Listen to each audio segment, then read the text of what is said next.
प्यारे बच्चों, class 11th economics general school का मंथली टेस्ट का प्रश्नोत्तर आपको इस वीडियो के माध्यम से बता रहा हूँ। सारे प्रश्न परीक्षा उपयोगी हैं। कॉपी में नोट करके याद कर लीजिएगा। चैनल पर पहली बार है और इसी तरह की वीडियो देखना चाहते हैं तो सब्सक्राइब करके बेल आइकन दबाना ना भूलें। तो चलिए हम लोग आज कुछ नया सीखते हैं। तो सबसे पहला ऑब्जेक्टिव क्वेश्चन है आपका, सतत विकास की शर्त है। सतत विकास की शर्त क्या है? तो सतत विकास मतलब होता है कि संसाधनों का इस तरह प्रयोग करें कि वो भविष्य में आने वाले पीढ़ी के लिए भी सुरक्षित रहे। तो इसको हम लोग सतत या धारणीय विकास कहते हैं। तो इसकी शर्त क्या क्या है? तो सबसे पहला है प्राकृतिक संसाधनों का संरक्षण, दूसरा है प्रदूषण रहित विकास, फिर है जीवन की गुणवत्ता। ये तीनों है, इसलिए आपका करेक्ट आंसर जो है वो डी हो जाएगा, उपर्युक्त सभी।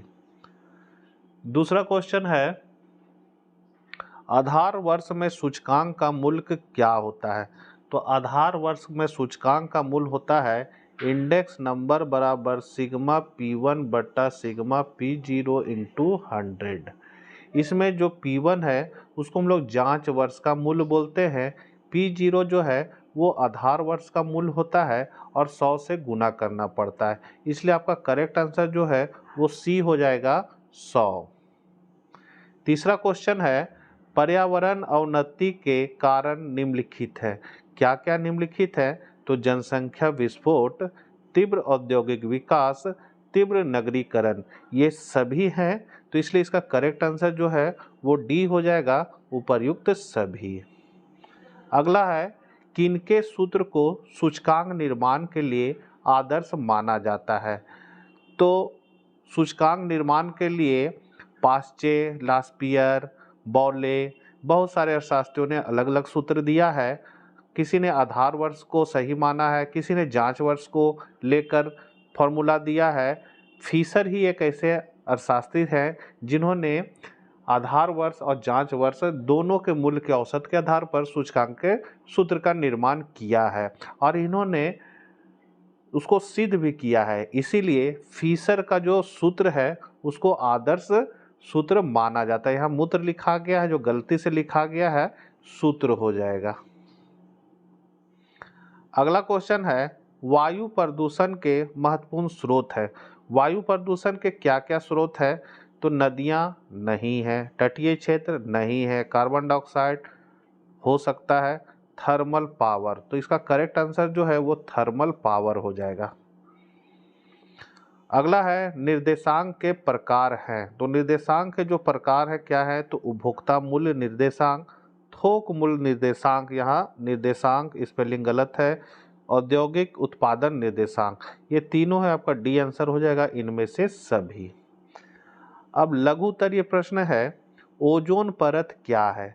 तो ओजोन को पृथ्वी का सुरक्षात्मक परत कहा जाता है। यह पृथ्वी के लगभग 30 से 50 किलोमीटर ऊंचाई पर पृथ्वी के चारों तरफ उपस्थित है तथा ओजोन गैस की बनी हुई है। यह परत सूर्य से निकलने वाले हानिकारक विकिरणों को अवशोषित कर इन्हें पृथ्वी पर नहीं आने देती, जिससे पृथ्वी के जीव इसके हानिकारक प्रभावों तथा उससे उत्पन्न होने वाले कैंसर जैसे रोगों से सुरक्षित बचे रहते हैं। अगला है, सूचकांक की परिभाषा दीजिए।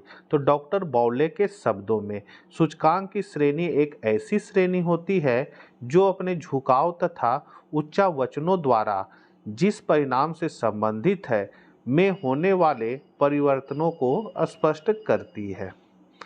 वैश्विक उष्णता क्या है? तो वैश्विक उष्णता जो है, जिसको हम लोग ग्लोबल वार्मिंग कहते हैं, जो पृथ्वी जो गर्म हो रही है दिनों दिन, उसी को हम लोग वैश्विक उष्णता कहते हैं। तो पृथ्वी के औसत तापमान में दीर्घकालीन वृद्धि है जो मुख्य रूप से मानवीय गतिविधियों के कारण वायुमंडल में ग्रीन हाउस गैसों जैसे कार्बन डाइऑक्साइड और मीथेन के बढ़ने से होती है। मतलब कार्बन डाइऑक्साइड है, मीथेन गैस है, इथेन गैस है, इन सब के वृद्धि होने से क्या होता है, वायुमंडल गर्म होने लगता है। गर्म होने लगता है इसीलिए हम लोग उसको ग्लोबल वार्मिंग कहेंगे या वैश्विक उष्णता कहेंगे। अगला क्वेश्चन है, इरविंग फिशर द्वारा भारित सूचकांक के निर्माण के लिए दिए गए सूत्र को बताएं। तो इनके द्वारा जो दिया गया सूत्र है इसको हम लोग इस तरह देख सकते हैं, ये है उनका सूत्र। इसमें जो है सिग्मा P1 जो है वो जांच वर्ष का मूल्य है और P0 जो है वो आधार वर्ष का मूल्य होता है। Q0 जो है वो जांच आधार वर्ष की जो है मात्रा होती है, ठीक है। अब यहाँ पर जो Q1 है वो है जांच वर्ष की मात्रा। तो ये क्या किए हैं, फिशर जो है वो पुराना मतलब आधार वर्ष और जांच वर्ष दोनों के गुणोत्तर माध्य के आधार पर निर्देशांक को प्रूव किए हैं। इसीलिए इरविंग फिशर के निर्देशांक सूत्र को आदर्श सूत्र माना जाता है। जो ऑब्जेक्टिव में भी क्वेश्चन आया हुआ है कि इरविंग फिशर द्वारा भारी सूचकांक निर्माण में दिए गए सूत्र को बताएं और इस पर आदर्श सूत्र किसे कहा गया है। अगला क्वेश्चन है, सतत विकास की परिभाषा दे, इसकी मुख्य विशेषता क्या है। तो धारणीय अथवा सतत विकास, हम लोग धारणीय विकास बोले या फिर सतत विकास बोले एक ही बात है। आर्थिक विकास की वह प्रक्रिया है जिसका उद्देश्य प्राकृतिक साधनों तथा पर्यावरण को बिना हानि पहुंचाए वर्तमान तथा भावी पीढ़ियों दोनों के जीवन की गुणवत्ता माने क्वालिटी ऑफ लाइफ को बनाए रखना है। सतत विकास की प्रमुख विशेषताएं निम्नलिखित है। तो पहला है मानव को प्रमुख स्थान। तो सतत विकास की प्रक्रिया में व्यक्तियों को प्रमुख स्थान दिया गया है। इस प्रकार सतत विकास संबंधी आवश्यकताओं की पूर्ति भावी विकास से समझौता किए बिना ही करता है। इस प्रकार सतत विकास में न केवल वर्तमान पीढ़ी बल्कि भावी पीढ़ी के विकास का भी ध्यान रखा जाता है। दूसरा है समानता पर जोर। तो यह वितरणात्मक अंतर पीढ़ी मतलब विभिन्न पीढ़ियों के बीच और अंतर पीढ़ी एक ही पीढ़ी के विभिन्न वर्गों के बीच समानता पर जोर देती है। सतत विकास समानता तथा सामाजिक न्याय के सिद्धांतों पर आधारित है।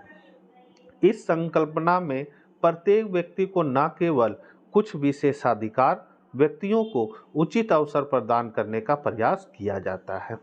तीसरा है मानव विकास। तो सतत विकास में गरीबी को कम करने पर, रोजगार पर, सामाजिक एकीकरण, पर्यावरण के नवीनीकरण पर जोर देने के साथ साथ सामाजिक क्षेत्र जैसे शिक्षा, स्वास्थ्य इत्यादि पर अधिक विनियोग की आवश्यकता पर भी जोर दिया जाता है।